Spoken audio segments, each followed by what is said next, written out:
What up, what up, what up? Welcome back to Nurse Cast. Today we're actually going to talk about pay rates and what it means to discuss pay rates. So there are obviously travel nurses, registry nurses, staff nurses. Travel nurses are nurses who leave their home state, go to another state where the need is high, in a facility where the need is high for nurses, and they get paid a decent amount because they are uprooting their life. They are being inconvenienced for the sake of filling a dire need at another facility. Then there are registry nurses. There is a smaller degree of inconvenience, but still, nonetheless, there is a degree. Because with registry nurses, you are basically picking up a shift at a facility that you've never been at. You will not be receiving an orientation. You are expected to get there and hit the ground running because this is not a contract. You're literally just there for maybe 1 or 2 shifts. And then there are staff nurses. We all know what a staff nurse is. You work for that facility and that facility only. You know where you're going. You know what you're getting yourself into. You're not being uprooted. You live in that state. You drive to work from the same place to the same place. That's it. Benefits, all that jazz. All of that being said, the pay for each and every one of those, it's going to be different. It's going to be different. There are no ifs, ands, or buts about that. And that is understood amongst every type of nurse. All of them. It is also encouraged that nurses, travel nurses, discuss their pay, but with other travel nurses. Why? I'll tell you why. Because recruiters will sometimes deliberately withhold from you the amount of money that you can be making at any given facility for the sake of holding on to that money for themselves. So yes, it is encouraged that you discuss your pay with other travelers. They will tell you not to so that they don't get figured out. Registry nurses, it's a little different because each registry pays different. So if you're discussing with another registry nurse what the two of you make, you're not necessarily being slighted if you find out that that other company pays more. It's registry. It's not a contract. So you can't really argue with the company for how much they pay registry nurses. It is what it is. Staff nurses, that's also a different story because facilities pay different.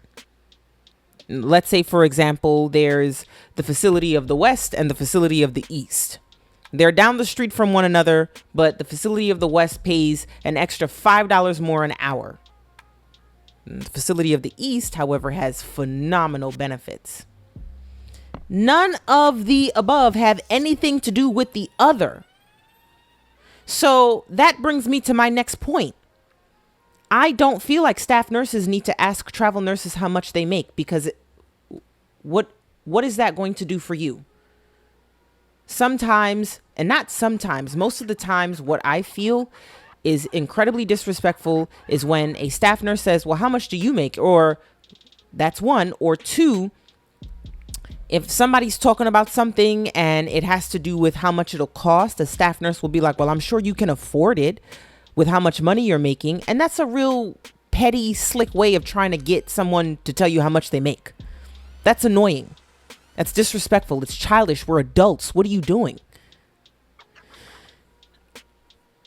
It's one thing if a staff nurse is trying to figure out how much an agency pays or how much they're getting paid because they're planning to go into travel nursing themselves. But even then, I feel like a lot of staff nurses, what ends up happening with my experience with both registry and travel nursing, they find out how much you make and then you get the brunt of the work. You get the more difficult patients. You get the heavier load. And they justify it by saying, you're making enough to be working harder than me. Honey, sugar plum, darling, I did not put a gun to your head and tell you that you are doomed to eternity at this staff job. I did not ever tell you that you don't have any options. I didn't come into this facility to flaunt my check. I came into this facility to get my check, to work and leave. I have things that I'd like to accomplish. Why do I need to discuss my pay with you? I'm not doing it. I'm not doing it. If you are not in a position where you could travel nurse, that has nothing to do with me. That has absolutely nothing to do with me. I'm sure you guys have heard in my StoryTime videos experiences where I have had to deal with nonsense because I was a travel nurse and the expectation is that I work harder. I don't like being asked how much I make. I don't like being asked what my income is on a weekly basis. Don't ask me how often I get paid.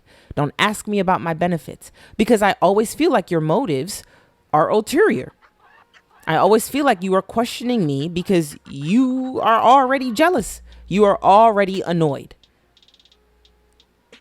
I just feel like the dynamic is way too toxic. It's too petty. It's uncomfortable. The minute that question is asked by a staff nurse to a travel nurse, it's not fair. You don't need to know that. You don't need to know that. And then vice versa. If a travel nurse comes to ask a staff nurse how much they make, staff nurses are significantly more reluctant to answer that question. Significantly more. But I mean, you have a right to be because it's none of our business. Just like how much we make is none of your business. We're not going to benefit one another. I do encourage, as I said before, opening up this podcast, I do encourage travel nurses to discuss their pay with other travel nurses. And I'll give you guys an example. I was in the middle of this contract, and at one point, I actually think I told this story during one of my StoryTime videos. During the contract, I had actually requested that I switch from 8-hour shifts to 12-hour shifts. The contract started on 8 hours. I didn't argue. I needed the money. I needed the contract. I had been out of work for a hot minute. So when I told the recruiter, I said, I don't actually think I can extend this contract doing Monday to Friday because I had also had a weekend job. It was every single day for 13 weeks. I can't do that again. 13 weeks is about the standard amount of time that a contract is, but sometimes they're shorter, 4 weeks, 8 weeks, 6 weeks, whatever. And so I had expressed that and she's like, sorry, I don't think that we're going to be able to do that. And that's another thing. Sometimes they just say no, they're not going to be able to do it because you at one point made it seem like you don't have a whole lot of options. So I said, okay, no worries. So then she reaches back out to me and said, does that mean that you will be extending? No, it doesn't. So she says, well, do you want me to look into other contracts? No worries. I already have another one lined up. No response. 24 hours go by. I think we got your 12 hours approved by the facility. Okay. Now keep in mind, Homegirl just told me that's not a possibility. But since I gave the impression that I have another job lined up with another facility and another recruiter, another agency, all of a sudden, you're able to work out this 12-hour shift for me, where I'd only be working 3 12-hour shifts a week. So then she sends me the contract and she's like, it's going to be exactly the same pay. You're not going to be losing any money. It'll all work out. Real fishy, real sticky. I look at the contract. It is not exactly the same pay. It is about $1,200 less. $1,200 is far too steep of a difference in checks, in each paycheck. So I had reached back out to her and I was like, you said everything would be the same. And she was so shocked.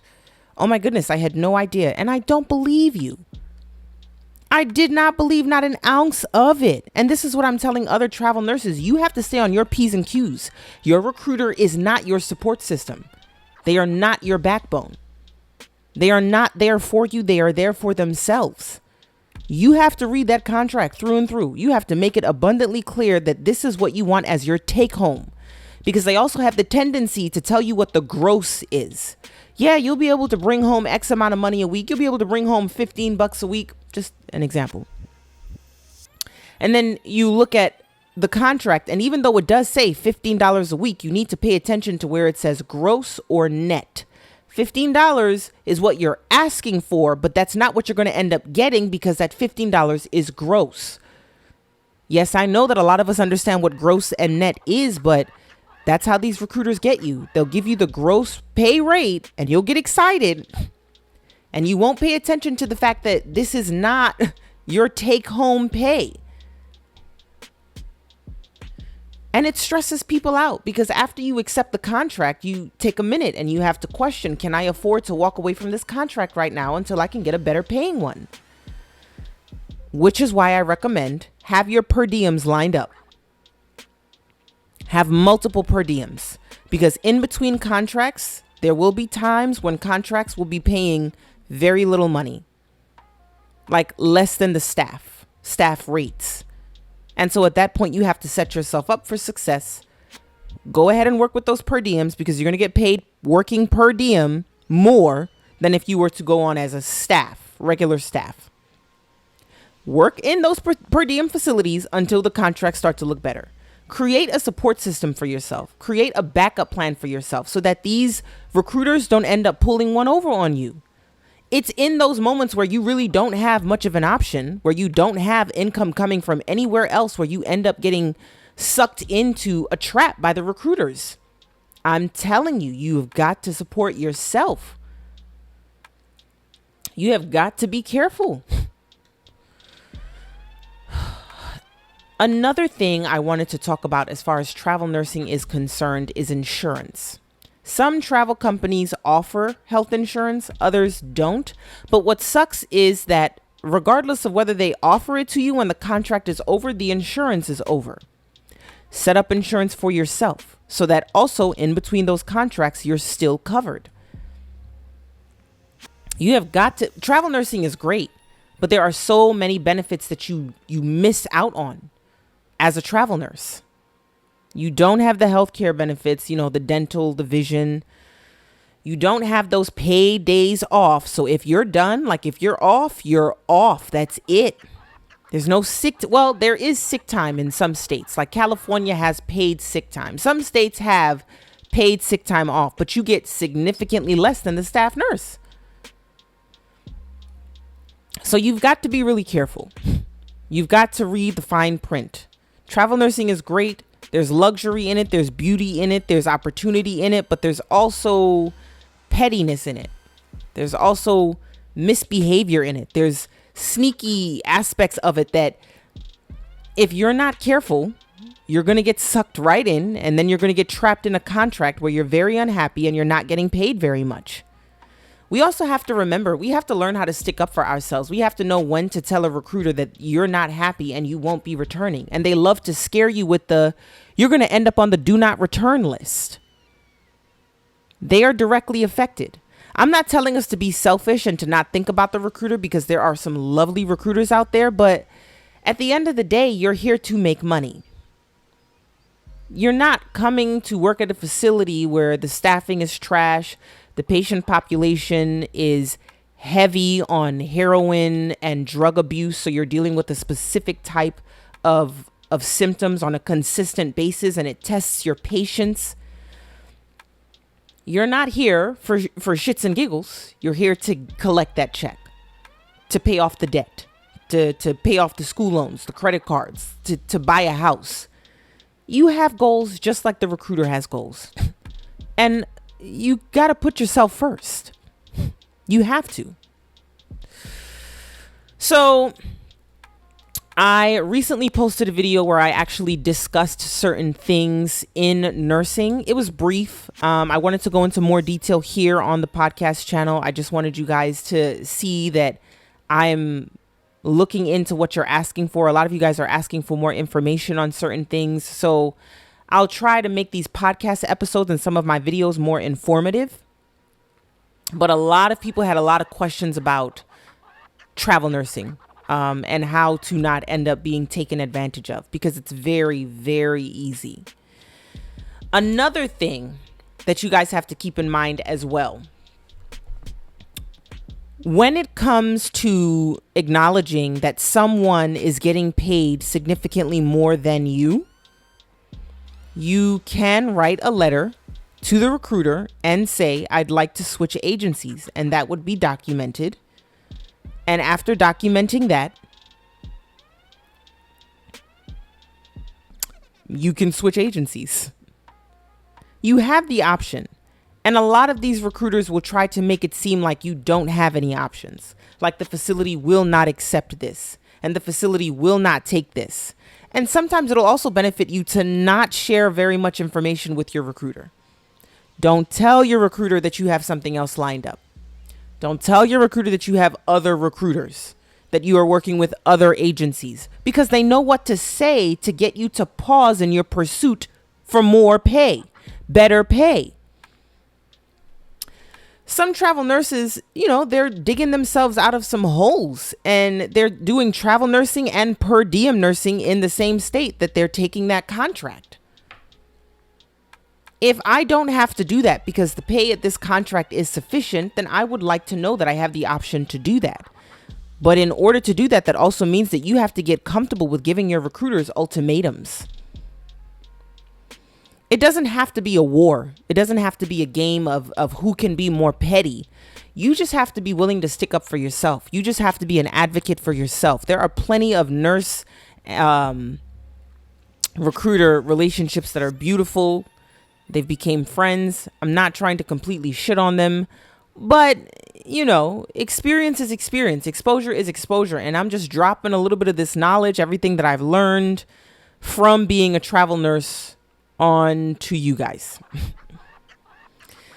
I can also tell you guys about plenty of agencies that you could look into, but also look deep into it, because some agencies have been sued. Some agencies are well known for taking a large chunk of a nurse's money. Do your research. Do your research. Do not just accept a contract because the pay is good.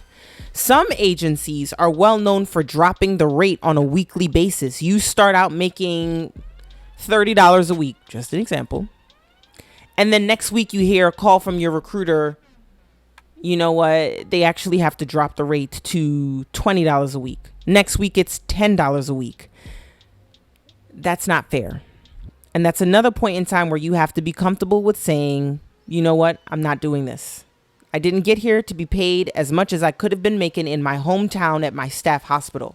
I didn't uproot my life to come to this state to get paid the same amount of money that I'm making at my staff hospital back home. These things have to go into consideration. I know that a lot of people are concerned with sticking up to their recruiters, and they're, afraid that they don't have as many options. You have options. You will always have options. The options are endless. No matter what. No matter what. I just think that the most important takeaway from this entire conversation is having a backup plan, having a financial backup plan. Those in-between moments, those in between the contracts, the times that nurses want to take their time off, which is a luxury. It's a benefit of travel nursing. Have your per diems set up. Because certain states make it really easy to blow through that money that you just saved from travel nursing. And you have to remember, you're not going to keep on getting that return. That money isn't going to continue flowing into your account. You just need to have money consistently flowing into your account regardless of what's going on. So set yourself up for those per diem jobs. Set yourself up. Always look into per diems, especially in the state that you've taken a contract. And I say that because at the end of the day, you might love it where you are. You might not want to uproot and go back to your hometown. You might want to stay there for another 3, 4, 5, 6 months. But you don't want to commit to 3 days a week. That per diem is going to help you keep your head above water. It's really important. It is really important. The more money you make, the more at risk you are for losing all of your money. Be wise. Travel nursing is great, but do not disregard the negative aspects, the disadvantages that come with it. Guys, I think that's all I might have for you today. I'm sure I'll have more information for you in a week. But leave in the comment section what questions you have about travel nursing, about other aspects of nursing. If you're in nursing school and you want to see more informative videos, I'm happy to do it. I love it. I love this. Love you guys. Thank you so much. Also, click that link in the caption so that you can explore what I have my hands in, all the messes that I am making, what my producer / editor is into, and how he can help you guys out with your projects. Thank you, thank you, thank you. Subscribe, share, like. Bye.